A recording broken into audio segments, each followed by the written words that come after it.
stories right here today. And I just want to give people just a brief little capsule so that we can have a better understanding when Leonard begins to share what he's sharing. He just finished serving 20 years in prison for the production of LSD, of 2 life sentences. And miraculously, we met on the phone with him probably just a couple months after that, 2020. They let him out for COVID. Yeah! COVID did something really good. I wish that COVID did something really good. Leonard Picard is on the street next to COVID, so just managed to win his way and get through some of the obstructions that were in his life as a result of being on parole and so on and so forth. Maybe address some of that here today. But I'm just so proud to have you here today. We've been talking about it for 4 years now, so it finally came to fruition. And I'd like to delve into Leonard's story a little bit and then open it up for all of us to, like, what would you ask someone, what would you like to ask them, and create a little bit of energy to do that. So, with that, Leonard, so glad you're here today.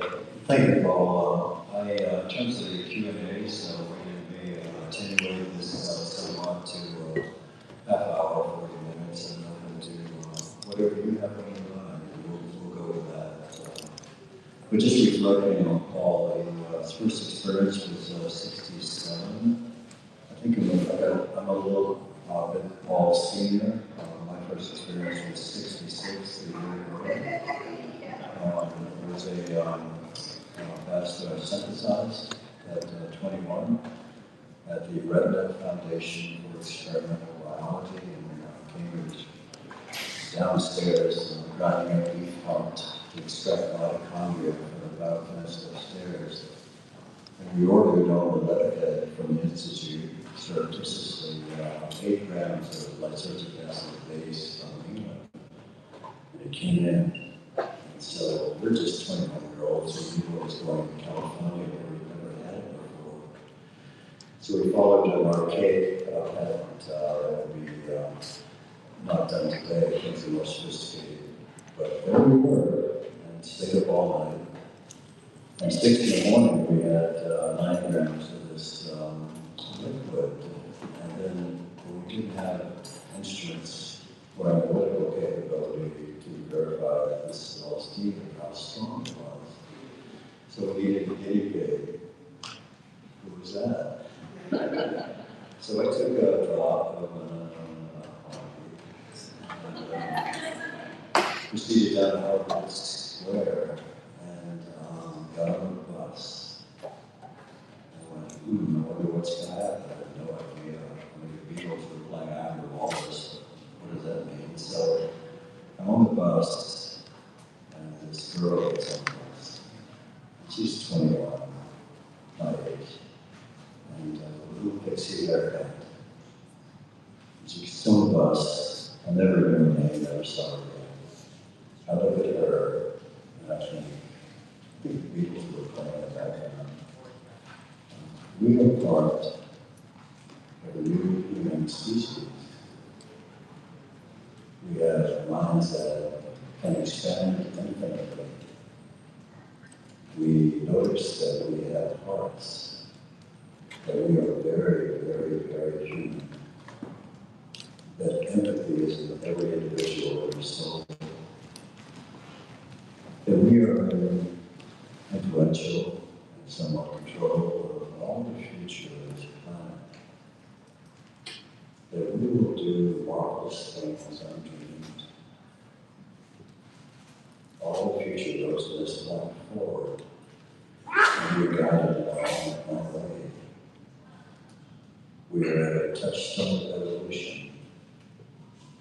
Genomics, we can influence our own evolution, cognitive traits, muscularity, personality. We are empowered by science and medicine. We will become more compassionate. We will become more visionary, more capable, more loving. And then I realized I must be getting off.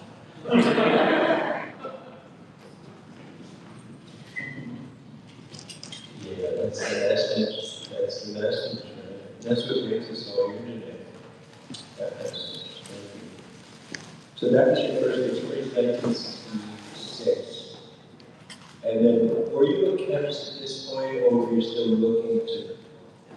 Were you had made your own essay? Well, I was the first census, but it was relatively straightforward. It was a cookbook thing. It took another quite a few years to receive a degree in chemistry and work at David Nichols' lab at Purdue, which was a DEA licensed facility, had keys to the old version. I worked for a I got a funny story about that. So in the medicinal chemistry department at Purdue during the summers, and I was working on a novel LSD synthesis that produced material of great purity, the highest possible yields. So hundreds of little experiments and these beautiful multi-million-dollar laboratories and the keys to all the buildings and knew everybody. I got into that quite late. So one night I cut a cutaway edge synthesis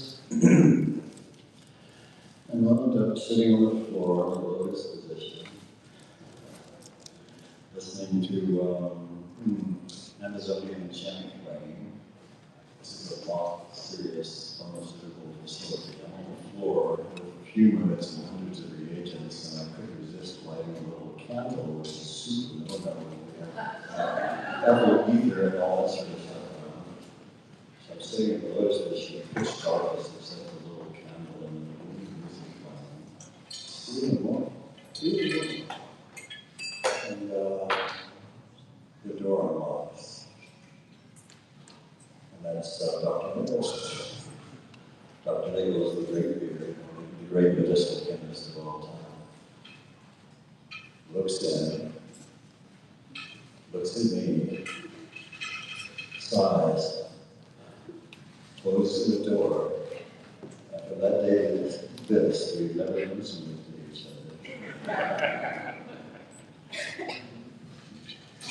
So you were, if I got this right, you're a researcher, you're working with LSD, and one of your jobs is to make it so that we should do research with it?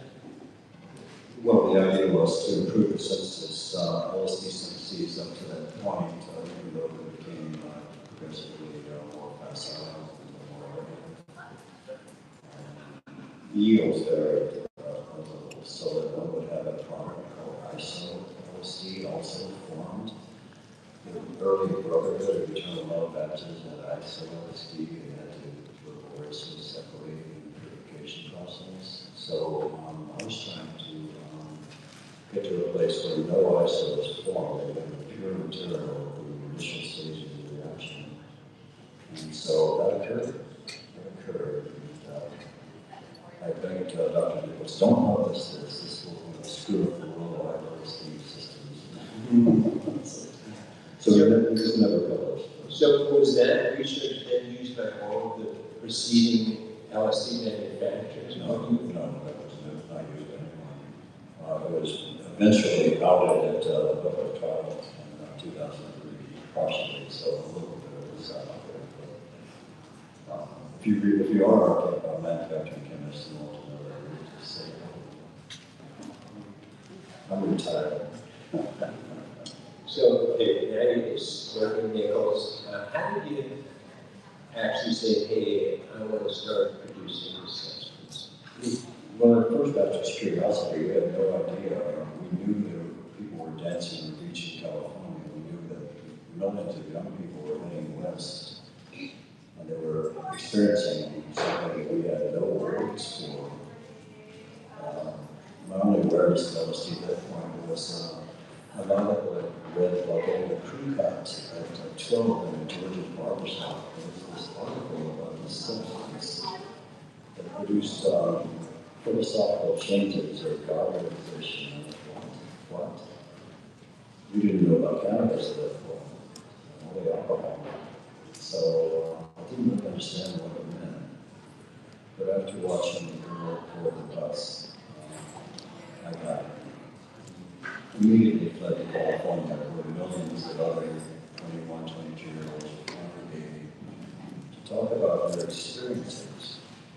There were no cell phones, there were no computers, there were no elders or older folks to talk to. Don't trust anyone over 30. War was going on in Vietnam. Who do you talk to? We talk to each other. How do we find each other? Well, we grew up here along. We wore unusual clothing, and we learned you could tell just by conversation, just a few words, or the quality of the timbre of one's voice, the way one looked or responded, or the quality of one's heart.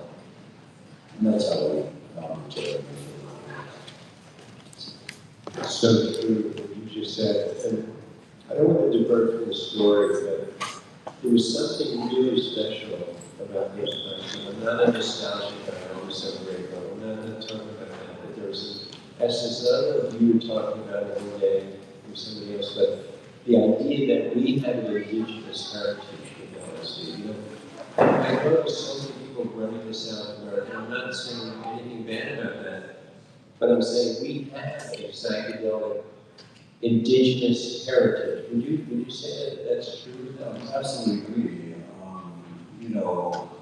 It doesn't have the range for years of ayahuasca, but it certainly has gone on since 43, and then worldwide spread millions of experiences almost simultaneously in 67, 68. From that point forward, I mean, we estimate 2 billion doses have been synthesized, distributed worldwide, and consumed in the past 50 years. I personally did about 300 million doses. And it's a small group of people that do kilogram scale planetary quantities, maybe 5 or 6, and they don't hold each other. We're friendly and respectful, but we don't allow the systems to overlap. So if one goes down, it's compromised, then you're safe, that sort of thing.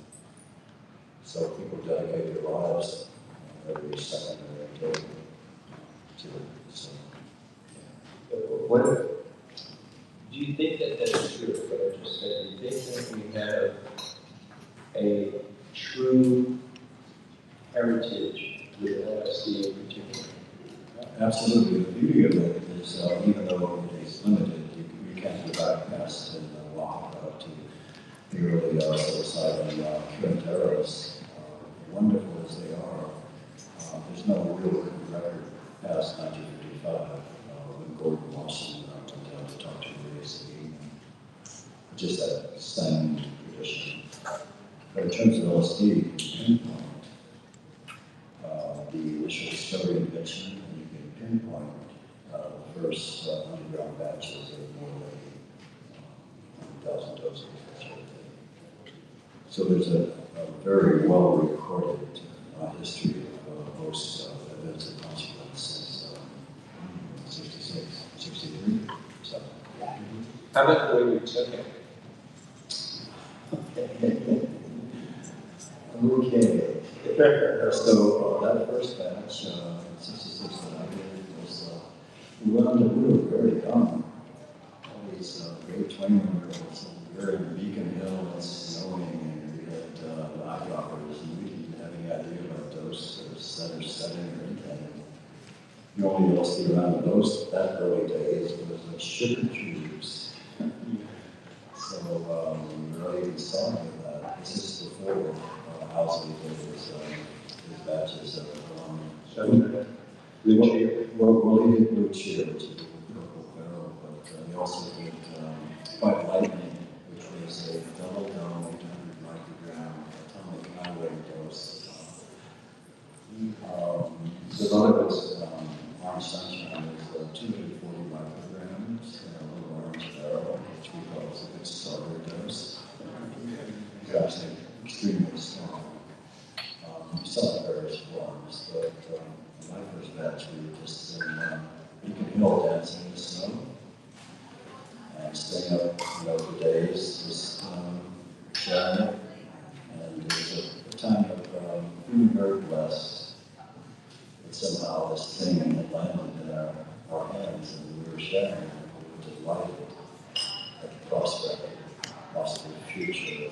We thought we would, like the monks of the 15th century, thought of a line that would end war, that would make people more tolerant and kinder to each other. So that was the initial vision. This is a very personal question, something that we talked about you a lot, about the idea that some people are involved, because we have a lot of professionals, as well as people that want to be educated. Is there a motivation for the path or for the call? And we see it, even when we meet people at an event like this, and you said it before about how you could identify somebody who's a brother in the clan and they travel, maybe who's the long hair, but actually a long haired guy is an art professor, so don't get too crazy. Long hair. But were you in it at that time for the cash or for the call?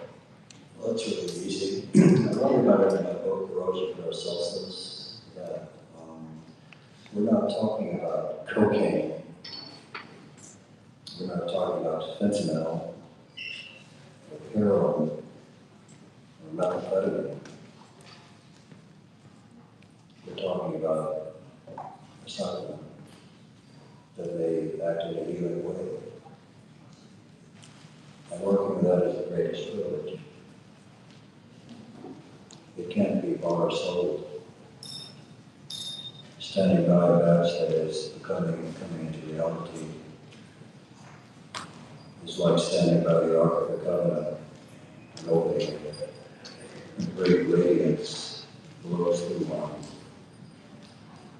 There's nothing to compare to the privilege of witnessing the beginning, or to realize that millions of lives are being affected, hopefully, in a good way.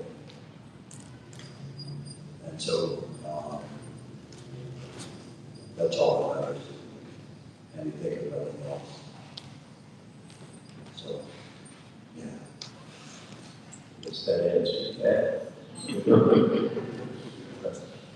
But you did make a lot of money. Paul was very capital oriented. Jewish. When I was finally arrested, I'd given away maybe $20 million in cash. Everything. I was living in a one-room rent-controlled apartment by a bus stop next to the Korean grocery in San Francisco, which wouldn't contain the DEA search teams. There were too many of them. Yeah, one attorney said, "Wow, this is a great cover." And it's a good cover. So material possessions are of no consequence. There were no consequences during the manufacturing and distribution of planetary scale quantities. I could fly anywhere in the world at any time. Stay in matches or chicken coops and get both. Because it didn't matter. Because all that mattered really was love. All that mattered was love. One could be in a chicken coop and be quite happy with living along one's dreams. And one could imagine it's gold dust. So the funds don't matter. What matters is the heart. And if you don't learn it while you're experimenting with these compounds, I also learned again in prison. Because everything is gone. You've got flip-flops, a jumpsuit, a 4-inch pencil. The guards won't talk to you. You inmates might. You're the worst person in the world. The most dangerous person imaginable. Maximum security guard towers. Forever, never, never, never. You have no possessions. You ask people for a little funding for to eat noodles on the commissary. You have no respect in the community. Your job is gone. Your car is gone. Your house is gone. Your own bank accounts. Everything vanishes. And so what really means anything at that point, having lost everything, what do you have left? And really all you have left is your heart, some self-respect, a handful of friends, the remnants of one's family. That's all that's left. And that love, a little bit of love, is the most precious thing in the world. Always was, always will be.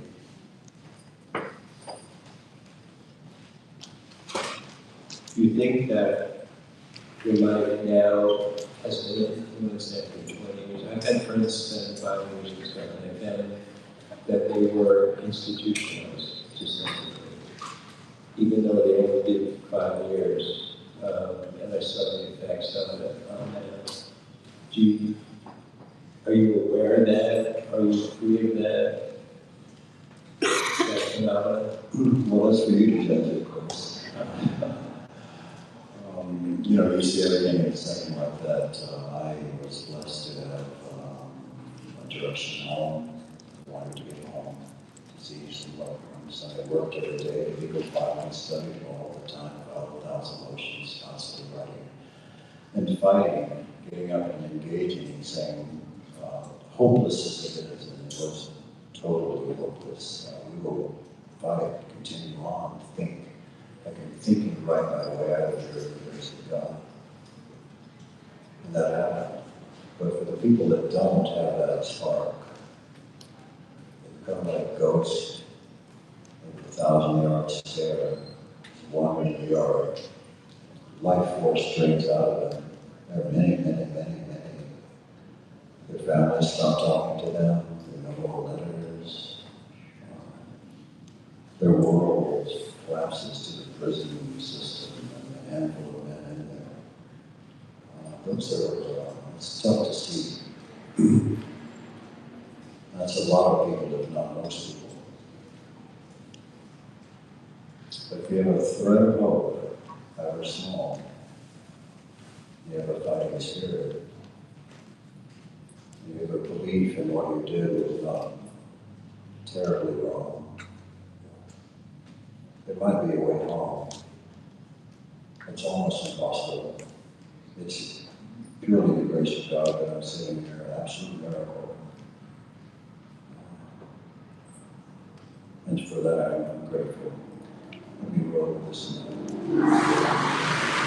And then the question you ask yourself, when you're set free from all that, when you're given, absolutely given a second of life. It's like being born again.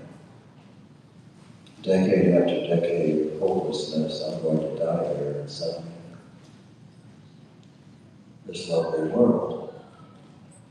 What a great gift. What do you do with that? Is it like paradise where there are fruit trees, you run in there and gobble everything, take, indulge in all the passions of the world? So I asked myself that for quite a while. And I concluded that, and this may be something each of us could incorporate, a little teaching from today in our lives. Let's do something wonderful. Let's do something wonderful with this lovely life that we've been given. This sublime consciousness, this livingness. We are alive and breathing. We have passions and vision. And we can do anything that we want. So let's do something wonderful, beautiful, kind, majestic, and each in our own way. Even if it's just a loving word to a friend or helping another. let's do it with every breath, every step. So that was my conclusion coming out of a dark cave into this light. So that's a good step hard on it. What, that's the freedom that you got, but did you have like things that cling, like I know because I had no experience with the legal system, how they control every minute of your day, when you wake up, when you go to sleep, what time you eat, where you go, what you think. And that, did any of that carry over after 20 years? Well, we're still doing it quite early. Like many here, most of my life was staying up to 3 or 4 in the morning and sleeping to the minimum. But one of the benefits of prison was a certain rigor. It wasn't all completely bad. We had an occasional laugh.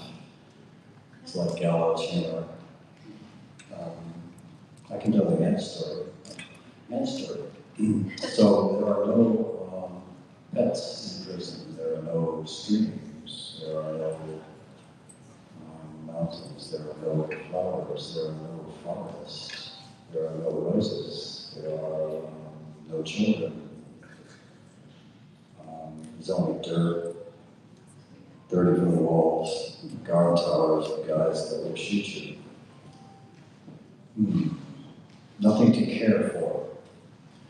So we learned that it's innate in men and women to care for something. Some would take a seed, steal a seed from the chalk, take it in and try to sprout it for 6 to 8 inches. A living plant the guard would eventually trash. Some would find a mouse, like a cardboard running wheel, let the mouse run. They love to do that. And people would collect around it to watch the mouse run, to the guards to destroy it. So my personal thing was, we discovered an ant hole in the dirt, an ant hole. The ants were coming in and out of it, pretty good sized ants. It was the only one we wanted. So we would gather around this thing, 5 or 6 guys, big strong guys, 30, 40, 50, 60, 70, tatted out, watching the ants, and we would bring little bits of bread, smoke through families of the guards, pat downs and what have you out on the yard, with all the bread, and we would go out at 6 p.m. and feed the ants every day. Just to see something alive, something we could care for, something we could give to. Usually with the hungriest of living organisms.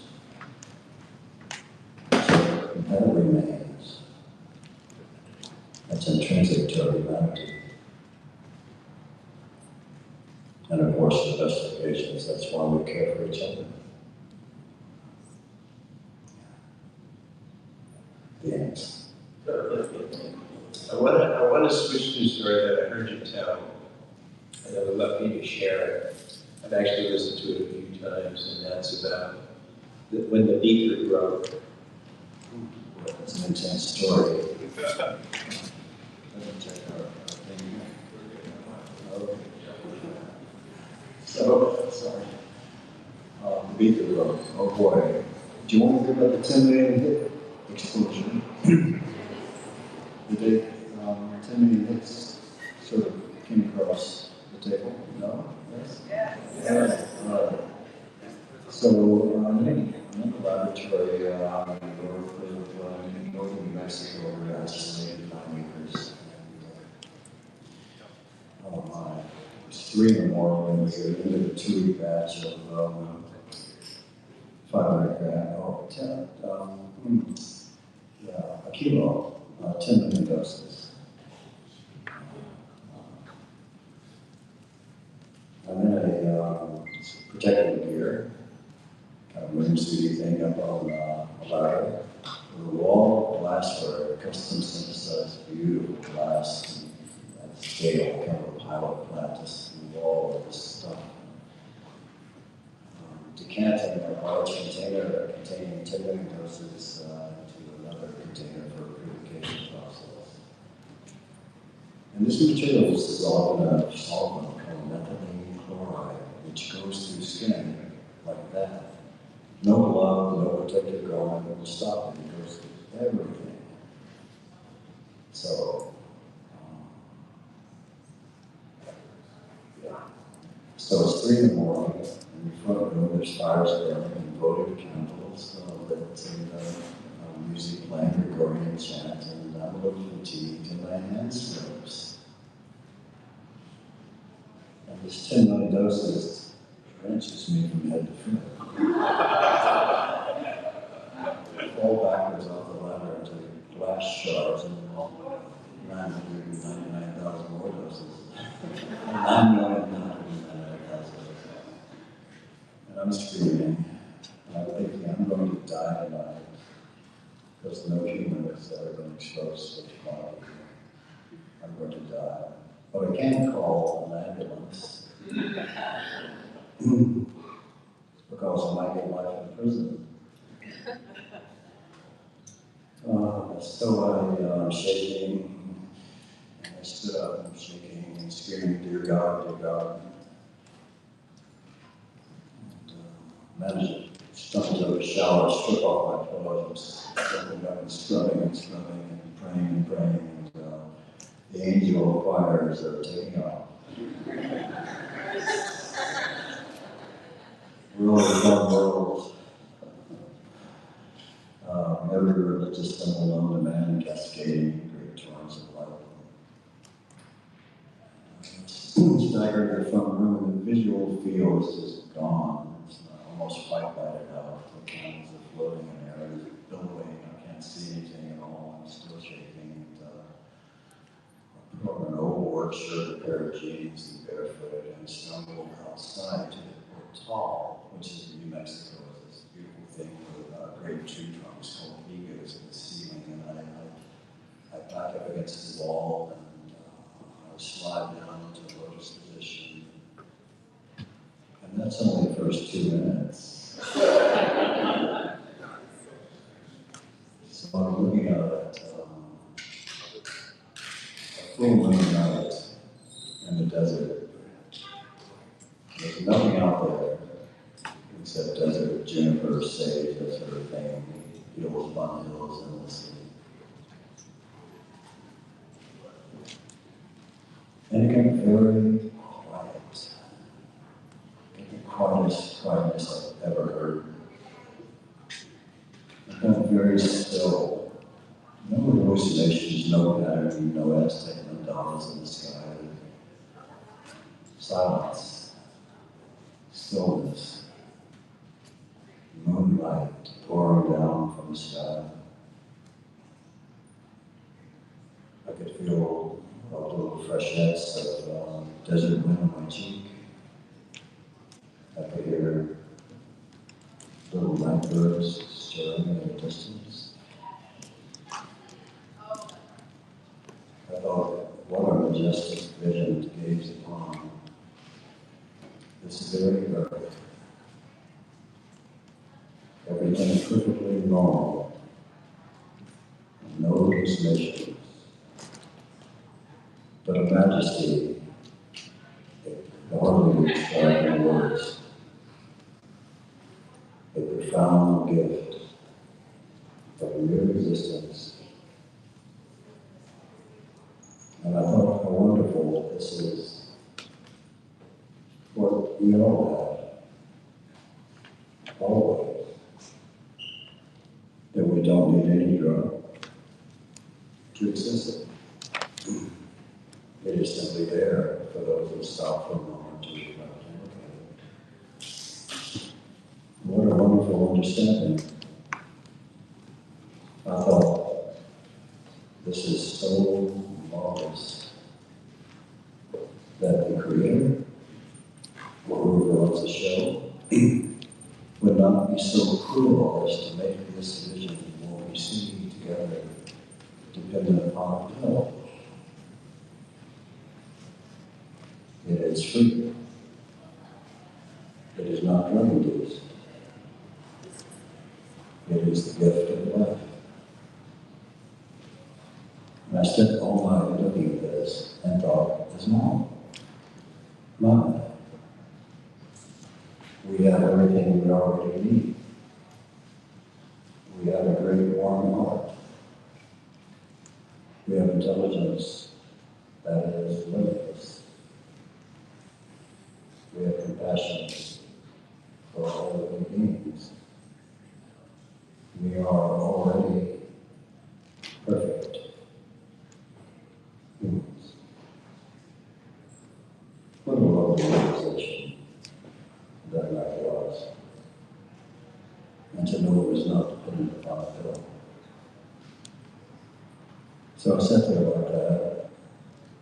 The sun rose, the desert lit up, the radiance of the day cast down on everything. Around noon, I stood up, consecrated the light again, cleaned things up, and started the next batch.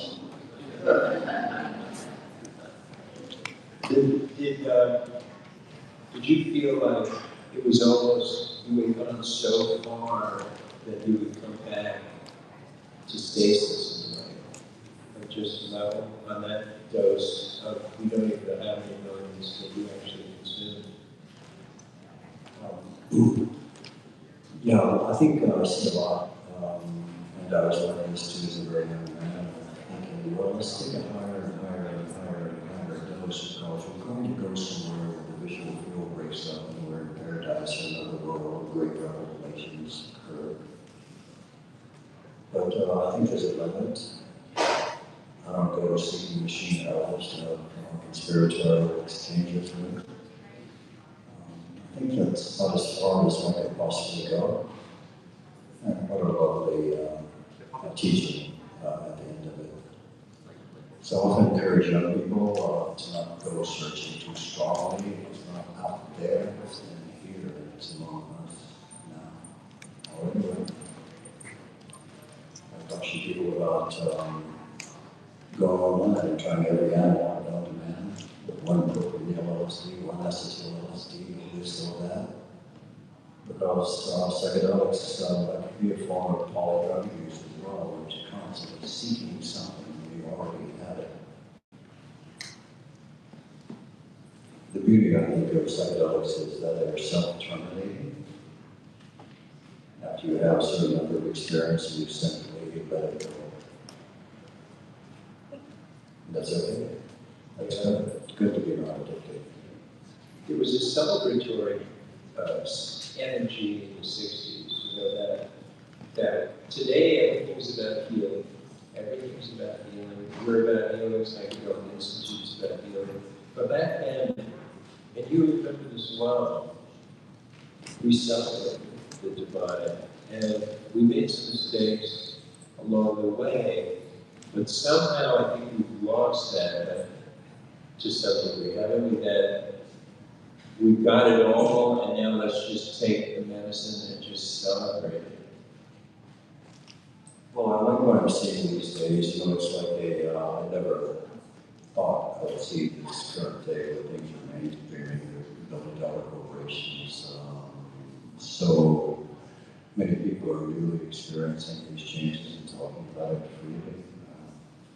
Most of my life, if you couldn't stay with, or you would lose tenure, or you would not be hired, or be marginalized. But now we have all centers open in various universities like that. I think it's quite wonderful to see this phenomenon.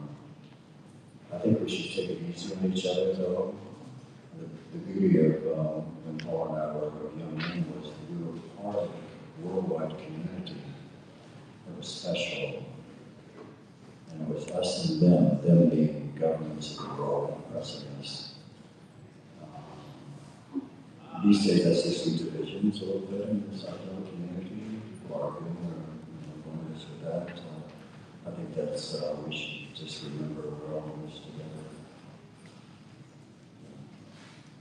But do you think that it should be, because we celebrated our We feel that. We feel that recreation is valid. We nailed that. What we did nail in the 60s was the actual idea that we have to heal before we could get the real benefit, that kind of benefit of, I don't need the medicine that you were just referring to. We always needed the medicine. I see an interesting thing happening these days when we were very young. The idea of giving these materials to a person that was unstable or depressed or bipolar or shaking or sick was forbidden. We wouldn't do that because you might be up all night holding someone's hand, or it might be an awkward event. It could be very stressful. But now you kind of have to say, I have an emotional problem in order to receive this medicine from a trained professional. It's the medical model evolving, and all power to the medical model. Just remember that 99% of all experiences are person to person. Just walking in the forest or by the sea among loving friends. That's still most of the world, not in the clinic.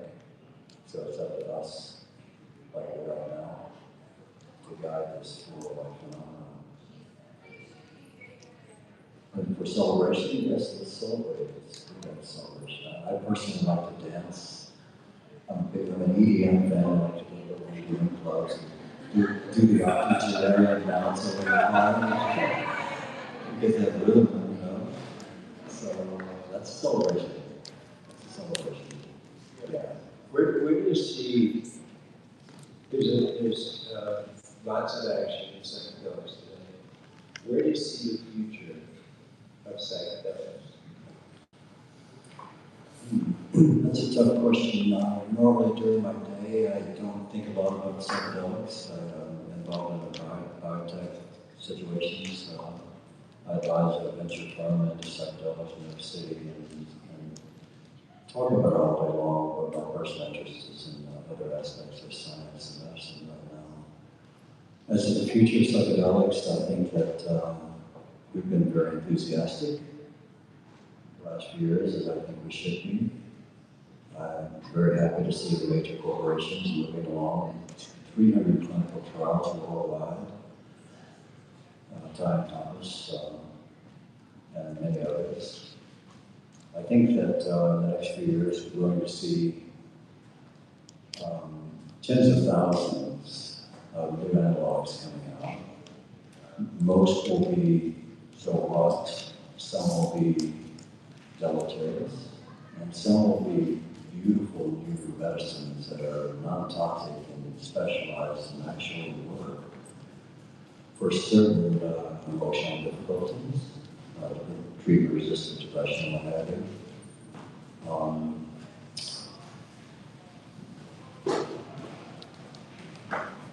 The future of psychedelics may be unpredictable in the sense of we don't know exactly what's out there yet, but we're going to learn in the next 2 or 3 years more than has ever been known in history about these substances, with thousands of distinguished researchers looking very carefully at this now.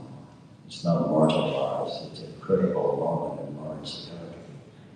We've got a lot of talent, a lot of eyes on it, from tripsitters to Nobel laureates looking at this thing. So whatever it does, whatever the truth is about these materials, we're going to find out. So that's a good news. Do you see a time where you could walk into CVS and buy your microdose?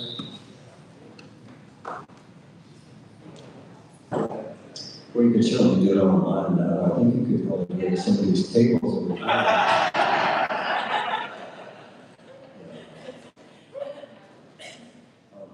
Federal law is extremely slow, very, very slow development. Maybe a decade or two before things lighten up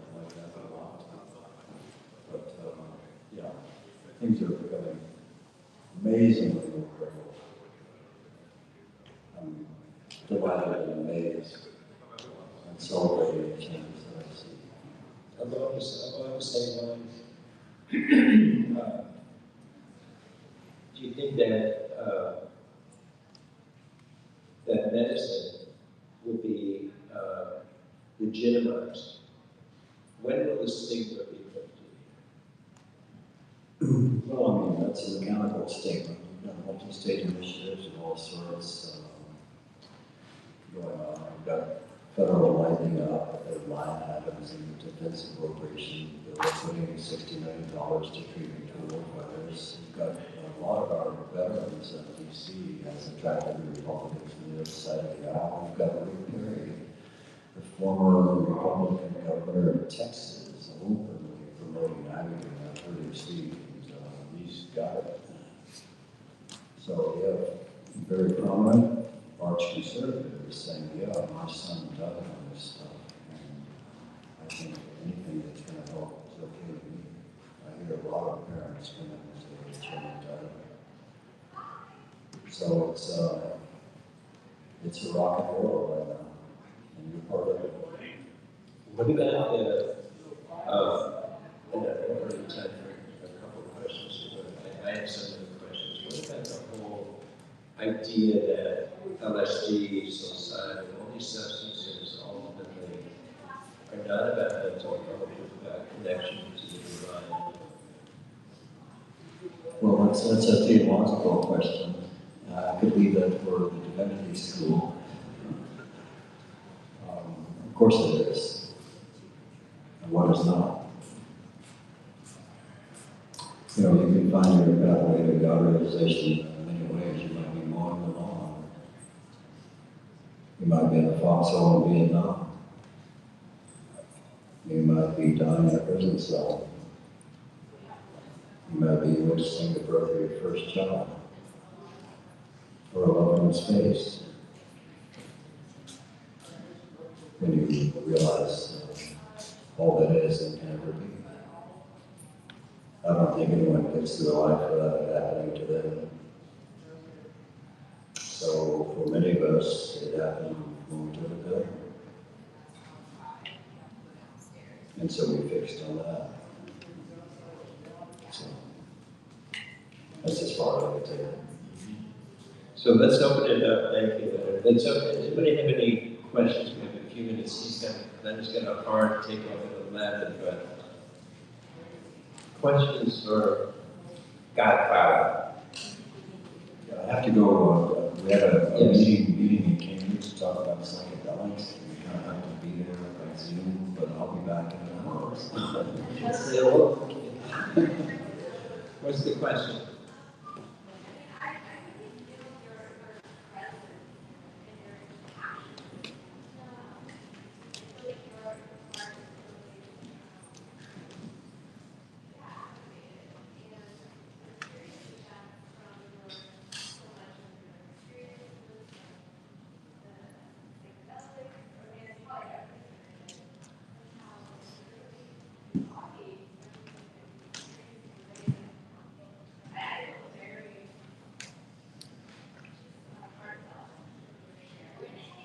Thank you. I feel that when you asked that question.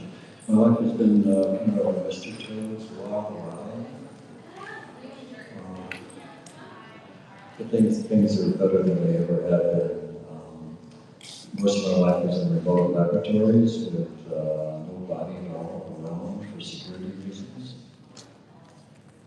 Always worried about who's looking, always worried about what one says on the phone.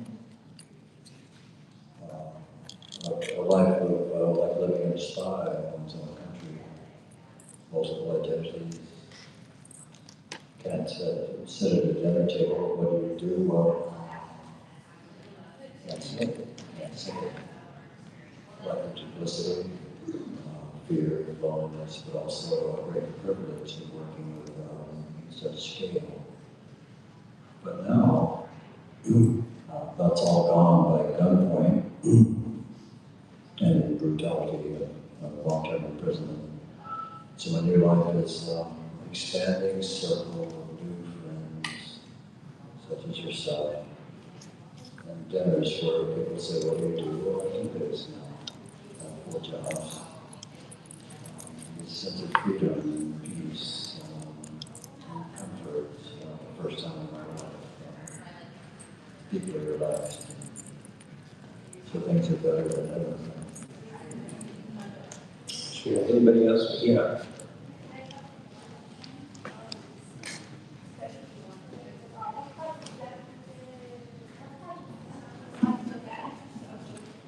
What type of dance do you like to dance?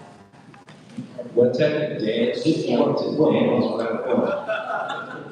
don't know anything about David Fox, but sort of an awkward waltz.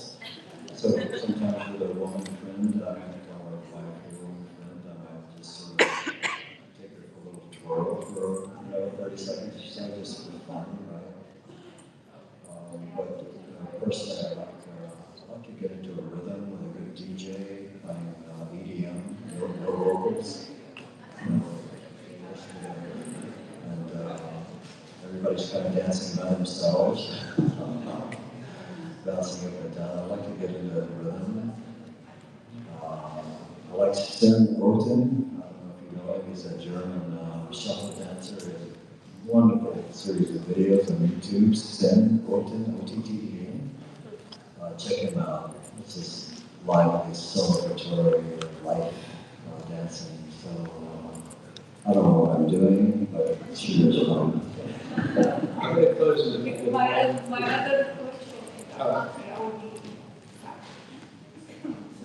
my other question is, from your experience, did you see any other application for psychedelics besides connection and emotional application or physical application? So the question was, what are the curative powers of psychedelics for the physical, not just the mental or spiritual? Thank you.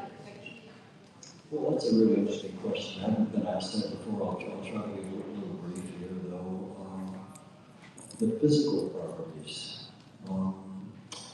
Let me give you an instance I've never discussed publicly. I'm in a remote laboratory again, 3 in the morning, and feel the need to do some yoga, Indian votives, fire burning. I feel the need to do some yoga. I strip. I'm completely naked, and I start doing little, little highs. One is constantly in such environments. And I start doing yoga postures, the classic asanas, which can be difficult. You get to a place where there's pain. You try to learn to relax your muscles, not to release. And I got into postures on a very light dose of acid that would be impossible for me during the day. I got deeply into some postures that relax muscle groups to the point that I experienced deep repression of feelings or emotions or thoughts I hadn't thought about in 30, 40 years that caused the muscle groups to clench, and releasing the feelings came up. I think it could be used marvelously for yoga.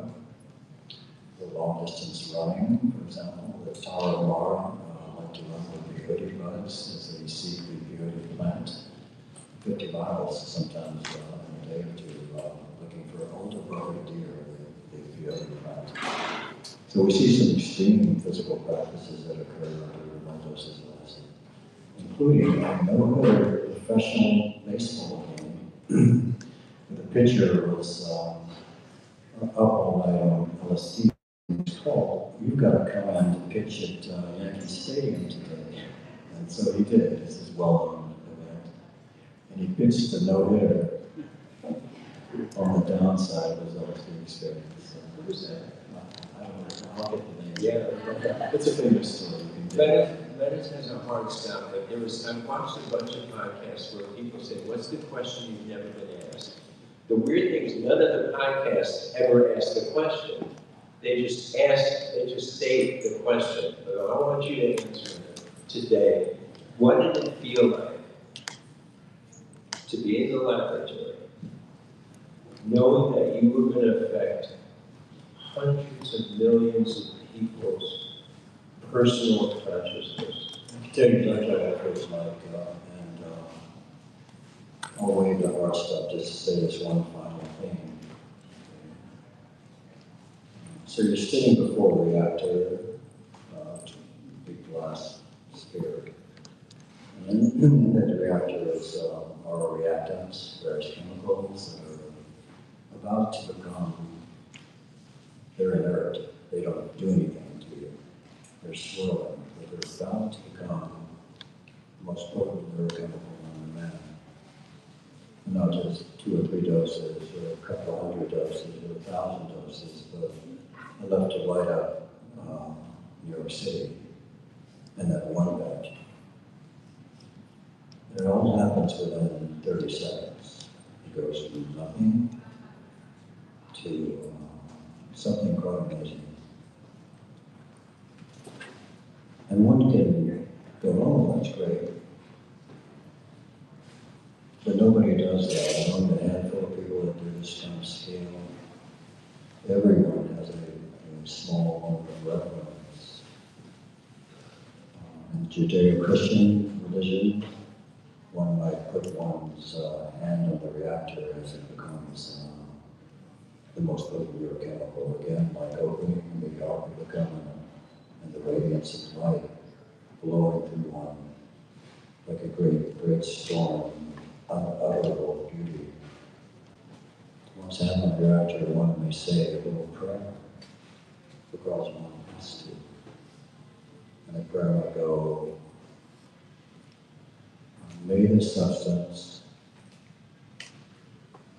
go out into the world and do no harm. May it be a benevolent force. May it be a loving spirit throughout the minds and hearts of men and women worldwide. May it be a blessing upon this very earth. May its radiance expand through all hearts and minds that see its teachings. And so late at night when you are experiencing this or that, and you wonder where things come from, that's where it comes from.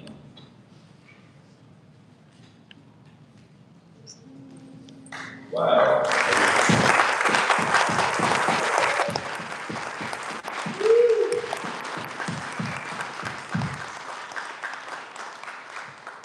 Thank you so much, Leonard. Let's give one more round of applause.